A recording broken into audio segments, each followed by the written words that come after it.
મિત્રો, જે ઉપરની સાઈડ તમે વૃક્ષ જોઈ રહ્યા છો તે મોસ્ટ ઇમ્પોર્ટન્ટ જે ઔષધીય વૃક્ષ તરીકે ઓળખવામાં આવે છે. આનું નામ છે ટર્મિનાલિયા અર્જુના. એટલે આ અર્જુન સાદર તરીકે આપણે ગુજરાતમાં ઓળખીતું વૃક્ષ છે.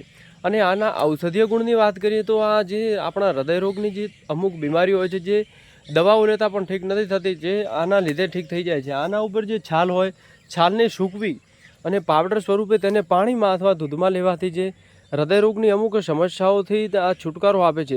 અને આની પહેચાન જોવી હોય તો આવા જે આપણે કહી શકાય કે જે જાંબુડીના પંતા આવે છે, જાંબુડીના પર્ણ અને સીતાફળના પર્ણને મેચ થતા હોય છે.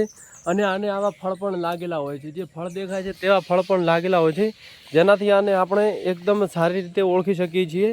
અને બહુ મોસ્ટ ઇમ્પોર્ટન્ટ વૃક્ષ તરીકે પણ ઓળખવામાં આવે છે અર્જુનને.